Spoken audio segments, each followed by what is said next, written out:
सबसे पहले तो हम इस मसले को ख़त्म करें कि गंदुम जो है वो दुश्मन है।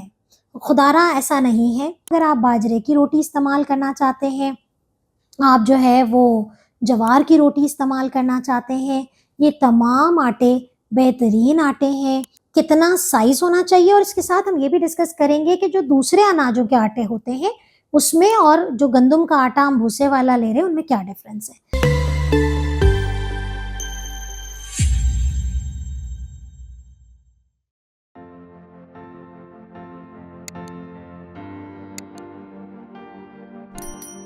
रब इश्रह ली सदरी व यस्सिर ली अमरी वहलुल उक़दतम मिन लिसानी यफ़क़हू क़ौली। अस्सलाम वालेकुम, डॉक्टर सनिया Bashir here, consultant diabetologist, institute of diabetes टेलीकेयर।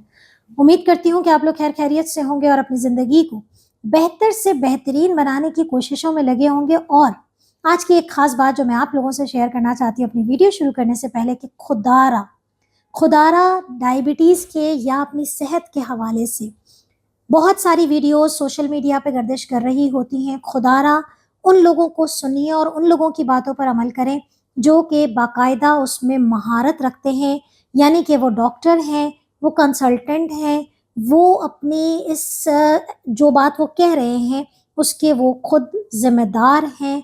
तो आप उनकी बातें ज़रूर सुनें और उनको अमल करने की कोशिश करें। यही बात डायबिटीज़ टेलीकेयर के थ्रू आपको समझाया जाता है कि आज हम जो भी बात कर रहे हैं वो तमाम चीज़ें ऑथेंटिक और एविडेंस बेस्ड हैं।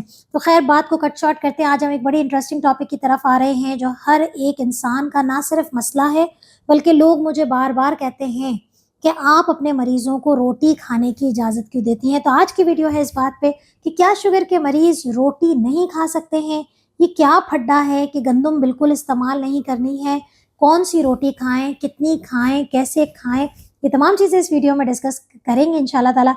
क्या आपके जहन में भी आज तक ये परेशानी रही है या नहीं, जल्दी से मुझे कमेंट में बताइए और अपना ताल्लुक भी बताइए कि आप लोग कौन से शहर, कौन से मुल्क से मुझे सुन रहे हैं और डायबिटीज़ टेलीकेयर को फॉलो कर रहे हैं। सो जी हाँ, सबसे पहले तो हम इस मसले को ख़त्म करें कि गंदुम जो है वो दुश्मन है।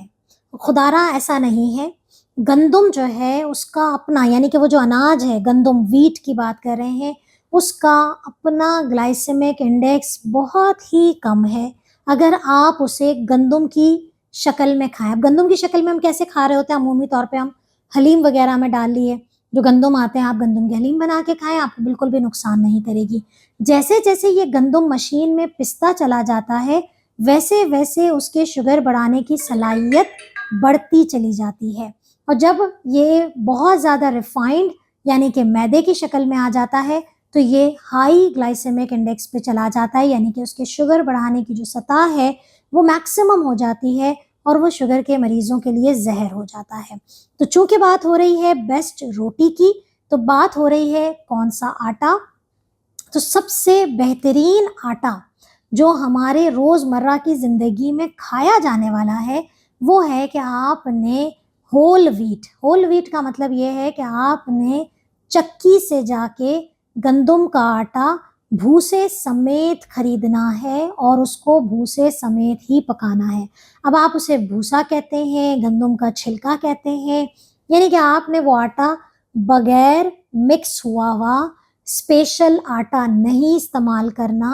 आपने गंदुम का आटा उसके छिलकों समेत, जिसे हम यहाँ पर आम तौर पे भूसे वाला या कनक वाला आटा कहते हैं, आपने वो आटा इस्तेमाल करना है। फिर इसके बाद ये इम्पोर्टेंट है कि कितना साइज होना चाहिए और इसके साथ हम ये भी डिस्कस करेंगे कि जो दूसरे अनाजों के आटे होते हैं उसमें और जो गंदुम का आटा हम भूसे वाला ले रहे हैं उनमें क्या डिफरेंस है। तो सबसे पहली बात ये हो रही है कि हम एक टाइम पे आटे का कितना, मतलब हम कितने, क्या इतना सारा आटा एक ही रोटी बनानी है, खानी एक ही रोटी, आप सब जानते हैं 6 इंच की रोटी जो है वो एक सर्विंग साइज है, एक टाइम पे आपने 6 इंच की रोटी इस्तेमाल करनी है। उस आटे का जो पेड़ा आप बनाते हैं उसका वज़न जो है वो 40 से 50 ग्राम वज़न, 40 ग्राम इनफ होता है, जो कि आपको तकरीबन कितना कार्ब दे रहा होता है, वो तकरीबन आपको 25 से 28 ग्राम कार्बोहाइड्रेट दे रहा है, यानी कि इसके अंदर 25 से 28 ग्राम कार्ब है। अब यहाँ फिर फड्डा शुरू हो जाता है, लोग कहते हैं कि इसमें तो इतना कार्बोहाइड्रेट है। तो ये बात समझिए कि रिफाइंड फ्लावर यानी कि जो स्पेशल आटा है, जो मैदा है, उसके अंदर फाइबर नहीं है। और उसके अंदर अगर आप 40-50 ग्राम की सर्विंग साइज लेते हैं और एक रोटी 6 इंच की बनाते हैं, वो तकरीबन हो जाता है हमारे पास 35 ग्राम, 35 ग्राम कार्ब है। अब जो हमारे पास होल व्हीट का आटा है उसके अंदर तकरीबन 25-28 ग्राम कार्ब आ रहा है, उसके अंदर जो है वो 35 है। कोई बहुत ज़्यादा डिफरेंस तो नहीं है। डिफरेंस किस चीज़ का है? डिफरेंस है फाइबर का, डिफरेंस है भूसे का। वो रिफाइंड है इसलिए उसके अंदर शुगर ज़्यादा है, ये रिफाइंड नहीं है, इसके अंदर फाइबर ज़्यादा है तो इसका ग्लाइसेमिक इंडेक्स कम है। अब अगर हम गंदम के आटे को दूसरे आटों से कंपेयर करते हैं तो हमारे पास जौ का आटा, जवार का आटा, बाजरे का आटा, ये तमाम मौजूद हैं। अब इनमें से सबसे ज़्यादा जो बेहतरीन आटा है, सबसे ज़्यादा जो बेहतरीन आटा है वो दो आटे हैं। यानी कि अगर आप दिन में एक दफ़ा गंदम के आटे को स्किप करें, यानी कि गंदम के आटे से भी बेहतर है क्योंकि उसका फाइबर रेट बहुत, फाइबर भी अच्छा है और उसके साथ साथ उस अनाज का कुदरती तौर पर ग्लाइसेमिक इंडेक्स कम है, यानी कि शुगर बढ़ाने की जो सलाहियत है उसके अंदर नेचुरली कम है। वो है जौ का आटा और बेसन का आटा। ये दो आटे ऐसे हैं कि जिनको अगर आप 40-50 ग्राम की सर्विंग साइज की एक रोटी 6 इंच की, वजन है उसका 40 से 50 ग्राम, आप एक रोटी बनाते हैं तो जौ के आटे में जो कार्ब काउंट है बेसिकली वो है एक रोटी के अंदर तकरीबन 24 से 26 ग्राम। होल व्हीट का कितना था? 28 से 30 ग्राम। जौ के आटे का कितना है? 24 से 26 ग्राम। और सबसे मजे की बात, इसका नेचुरली इसका जो ग्लाइसेमिक इंडेक्स है वो होल व्हीट के मुकाबले में और कम है, लोअर ग्लाइसेमिक इंडेक्स में आता है। इससे भी ज़्यादा बेहतरीन है बेसन का आटा। उसके अंदर एक रोटी के अंदर वही सर्विंग साइज 18 ग्राम कार्बोहाइड्रेट है और इसका भी ग्लाइसेमिक इंडेक्स जौ के आटे की तरह लोअर ग्लाइसेमिक इंडेक्स है।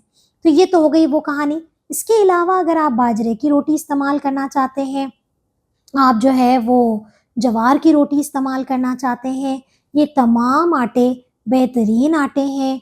अगर आप इन सब को मिक्स कर लेते हैं और उस आटे की रोटी बनाते हैं, कहीं से कोई खरीदने की ज़रूरत नहीं है। आप घर में ये तमाम आटे प्रिपेयर कीजिए और अपने पास मिक्स करके रखिए और आपने उसका सर्विंग साइज़ निकालना है कितना, कि आपका जो पेड़ा है वो 40 से 50 ग्राम के वज़न का बनेगा और आपने एक रोटी खानी है।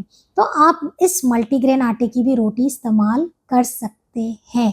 तो अब आपको समझ में आ गया कि गंदम का मसला नहीं है, हमारे तरीका इस्तेमाल और हमें कैसे खाना है। हम अपने पेशेंट्स को प्रैक्टिकली रिकमेंड करते हैं कि आप दिन में 3 दफ़ा जब रोटी खाते हैं, आप एक दफ़ा जो है वो अगर गंदम की रोटी दोनों टाइम खा रहे हैं चक्की के आटे की, तो एक टाइम बेसन या जौ की रोटी इस्तेमाल कर सकते हैं। तो ये तो थी आज की वीडियो, उम्मीद करती हूँ आपको पसंद आएगी।